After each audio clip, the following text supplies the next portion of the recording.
Mga tol, umalma ang ilang bayan dito sa Palawan at nainsulto daw mga tol dito sa pahayag ni Senator Marcoleta na i-give up na lang etong Kalayaan Island Group sa West Philippine Sea. Pag-usapan natin to mga tol, samahan ninyo ako. I'm just a young nigga chillin' on it. First time I see ice wasn't.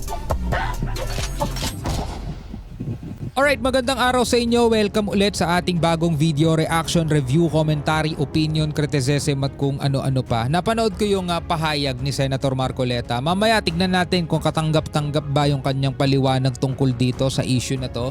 Pero bago yan, sana nakasubscribe ka na sa ating YouTube channel at kung nanonood ka man dito sa ating FB page, sana huwag mo rin kalimutan mag-follow and like. Maraming salamat sa ating mga bagong followers dyan. Alright, so wag na natin patagalin pa. Panoorin na natin to. Sir, being a member of the armed forces, we are voicing out the term our seas, our rights, and our future, and we just stick to what is being dictated in our what is legally ours and what is stated in our law, sir. This was stated by Philippine Navy Captain Jess Pilar as the representative of the 35 newly promoted officers of the Armed Forces of the Philippines Mga bagong promote. when they faced the Commission on Appointments on Wednesday. But here, Senator Rodante Marcoleta again discussed the proper scope of the West Philippine Sea. He said that some of the occupied features in the Kalayaan Island Group are outside the 200 nautical mile exclusive economic zone or EEZ of the Philippines, such as Pag-asa Island, the only one with a civilian population in the West Philippine Sea. Ito po yung Pag-asa, yung Parola, yung Kota at yung Lankiam. Captain, alam po ninyo yan. Incidentally, Mr. Chairman, itong apat na features na occupied ng ating bansa, they are way beyond our EEZ. Ano ba talaga ipagpapatayan natin dito? We will offer our lives, including the lives of our children, and to die for it, for something that is not even within our EEZ. That is why Dito nagkakaroon ng kalituhan kasi naipaliwanag na yan mga tol, no? Na hindi porket ang mga islang ito is lagpas doon sa ating EEZ, yung Exclusive Economic Zone. Kasi mga tol, yung Exclusive Economic Zone, yan ay kumakatawan o yung tumutukoy lang yan doon sa tubig, sa dagat. Kung susukatin mo mula doon sa baseline natin hanggang sa 200 nautical miles, yan lang yung EEZ natin. Ngayon, paano yung mga isla na lagpas na doon sa EEZ? Ngayon mga tol, ibang usapan yon. Hindi sila naging part ng ating soberanya dahil sa EEZ. Nagigets ba ninyo? Hindi porket lagpas na itong Pag-asa Island doon sa ating 200 nautical miles is wala na tayong karapatan dyan. Kasi nga meron tayong active occupation dyan. Ibang usapan yon mga tol. Diba? Ibang usapan yun, hindi yun sa, wag nyong isasama yun doon sa EEZ. Kasi yung EEZ is para lang doon sa dagat, sa tubig. Doon sa isla, ibang batas yun mga tol. Hindi na doon pasok ang UNCLOS, hindi na doon pasok ang tribunal. Dito mga tol, ang pinag-uusapan dyan, ibinibigay yan mga kapatid. Halimbawa, tulad natin mga tol, dito sa Pag-asa Island, meron tayong sarili ng gobyerno dyan, meron tayong mga tao na nandiyan dyan, mga kababayan natin, okupado na natin. Diba? Okupado na natin. Kaya ano natin yan mga tol? Atin yan. Hindi dahil nasa loob siya ng EEZ, kundi dahil okupado na natin. Ibang batas mga tol ang nagsasabi nun. Marcoleta suggested Ang gawin natin po para madali, i-give up natin yung KIG. Then, mako-coordinate na natin lahat. Ito yung hindi nga pwede kasi ang sinasabi kasi mga kapatid, para magkaroon ng coordinates, i-give up na lang yung ibang KIG kasi nga si Senator Marcoleta din ang may sabi, hindi daw natin magagawa talaga yon na gumawa ng ganong klaseng mapa sa ating EEZ, which is 200 nautical miles lang. Tapos isasama pa natin yung mga island na nasa labas ng ating EEZ. Mahihirapan daw tayong gumawa ng mapa na yon, not unless i-give up natin yung ating tawag dito yung mga KIG. Kaya ngayon nagkakaroon tuloy ng impression sa ating ibang mga kababayan, bakit parang binubutasan mo, Senator, yung ating dyan. Well, alam natin ako personally, alam ko yung hangarin ni Senator Marcoleta, pero kasi hindi nagtutugma dahil nagkakaroon ng butas, nagkakaroon ng pagkakataon ang China, mga tolo, yung ibang mga bansa, hanapan tayo ng kahinaan. Kasi nga, nagkakaroon ng confusion yung tungkol sa bagay na yan. Mr. Chair, kaya po yun ang dahilan. Hindi po tayo makagawa ng mapa para sana ma-submit na natin. And in our lifetime, we will able to see doon sa entire stretch ng South China Sea, lalabas doon ang West Philippine Sea. Senate President Pro Tempore Ping Lacson also gave a response based on history. Yung Spratlys Island, di ba si Tomas Cloma yung naka-discover nito?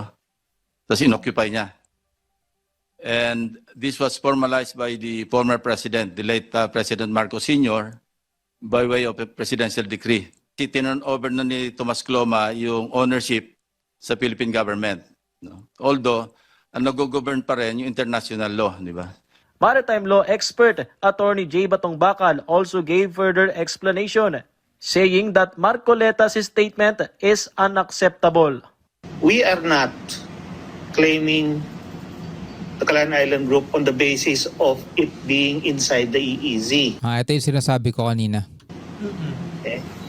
These are territorial claims, that they are claims to land territory that are governed by customary international law. Yes. And the basis of the Philippines' rights over them is pure and simple the fact that we have been exercising sovereignty over these areas. Yon, yung sinasabi ko kanina, na atin ang Pag-asa Island hindi dahil nasa loob sila ng ating EEZ, kundi dahil, mga tol, meron na tayong mamamayan, lipunan, kumbaga. Alimbawa na lang ito, binibigay kong example to eh. Kung titignan ninyo, mga tol, ang Amerika, meron din sila dibang 200 nautical miles exclusive economic zone, ganyan-ganyan. Tapos halimbawa na lang yung Hawaii, 'di ba? Napakalayo sa kanila noon, mga tol. Pero kontrolado nila 'yon. Kumbaga part pa rin 'yon ng controlled nila. At yung Hawaii, mga tol, yun ay isla at may sarili ding may sarili ding EEZ 'yon. May sarili ding EEZ. Parang ganito, yung yung tawag dito, etong Pag-asa Island. May sariling territorial waters 'yan kasi lupa 'yan eh. Hindi yan basta-basta part lang ng dagat na tinayuan ng isla. Kumbaga, lupa talaga yan. May sariling may sariling may sarili siyang territorial waters. Kaya naging part siya ng atin kasi nga meron tayong doon, lipunan doon. Hindi dahil sa pasok siya sa EEZ natin, kundi dahil meron na tayo occupied na natin 'yon. Sana naiintindihan niya ng ating mga kababayan. The fact that we have been exercising sovereignty over these areas. The senator is again also manifesting his lack of knowledge and understanding of the important legal nuances in these claims. Professor Batong Bakal added, the Philippines' rights should be strengthened instead of making statements such as surrendering a portion of the West Philippine Sea. After all, the disputes are still ongoing. Yes. What that is doing is directly undermining the position of the Philippines and strengthening and reinforcing the position of the other side.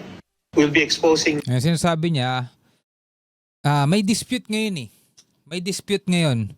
Diba nagkakaroon ng dispute dyan. May mga ibang claimants. Pero instead na palakasin yung ating claim, is parang tinutulugan pa natin yung ibang claimant na palakasin yung posisyon nila. Again, mga tol, mabalik tayo dun sa usapan na ang pinaka-problema natin dito sa West Philippine Sea o dito sa ating exclusive economic zone o kung ano man yung gusto nyo pang itawag dyan is hindi yung coordinates, hindi yung mapa at hindi yung kung ano-ano mang mga technical na bagay na yan. Napakasimple lang mga tol. Kailangan nating igiit, ipakita sa buong mundo mga tol na habang nagkakaroon ng dispute, 'di ba, sa ibang mga island features o mga land features dito sa West Philippine Sea, imbis na yan ay napag-uusapan ng maayos, imbis na yan ay tawag dito payapang na pag-uusapan, is merong isang bansa na gumagamit na ng pambabraso, gumagamit na ng ang agresibong aksyon. Kasi kinakalimutan nila yun eh, 'di ba? Yun yung dahilan mga tol kung bakit kumikibo yung ating mga Coast Guard, kumikibo yung ating DND, Department of National Defense, kumikibo yung ating AFP kasi sila yung nakakaranas eh. 'Di ba? Sila yung nandoon sa karagatan, nakaka-receive ng water cannon, binabangga, nasasaktan. Sila yun eh. So ito na nga lang yung ginagawa nila para manatiling payapa tayo. Wag silang pumalag para hindi tayo puputukan o hindi tayo gegerahin, 'di ba? Hindi na sila pumapalag. Ang ginagawa na lang nila, ini-expose nila sa buong mundo, pero binabaliktad pa rin ng China yon. Pinapalabas na tayo yung troublemaker, di ba? Pag nagsasagawa tayo ng mga maritime exercises, sinasabi nila, ito'y nakakapagpahina ng katatagan daw at nakakapagdulot ng kaguluhan. Di ba?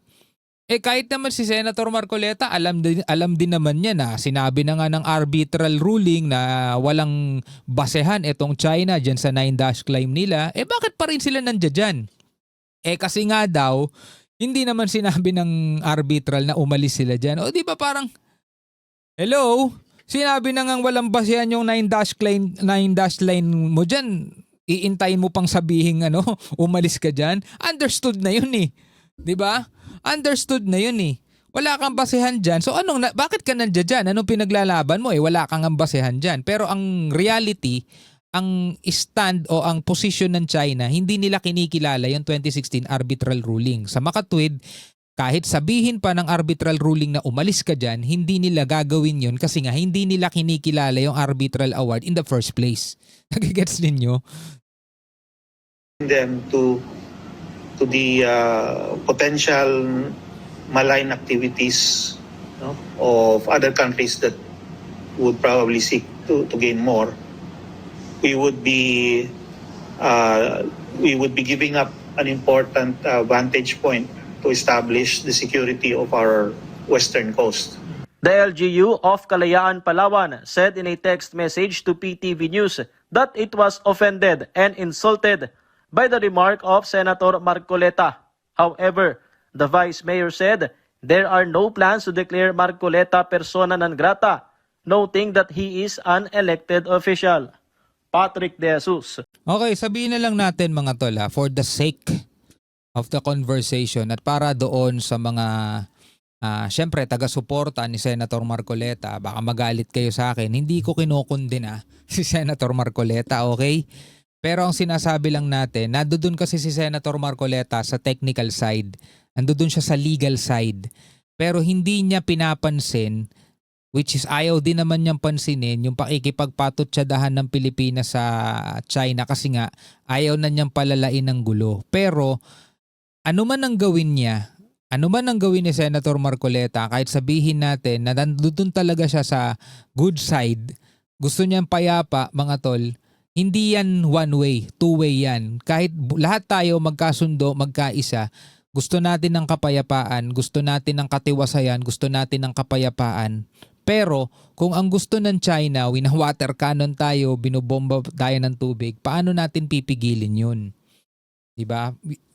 Wala na sa atin yung bola eh. Nasa sa kanila na eh. Nasa sa kanila yung decision kung gusto nila maging payapa o hindi eh. 'Di ba? Kung gusto nila ng payapang usapan o ihinto muna nila yung pangharas nila. Wag silang mangharas sa dagat. Payapa tayo mag-usap. 'Di ba? Sabi ni Senator Marcoleta, kinausap daw siya ng ambassador, gusto daw ng payapang pakikipag-usap. O di sabihin nila yung mga Coast Guard nila, wag nang mang-water cannon, wag nang mangharas, wag nang magpalayas ng mga mangingisda. Tapos payapa tayo mag-usap. Simple lang, 'di ba? Anyway, bilang mga Pilipino, ano ang inyong masasabi dyan? Comment ko na lamang kayo sa ibaba. Hanggang sa muli, ako nga pala si Shobaldi. Peace out.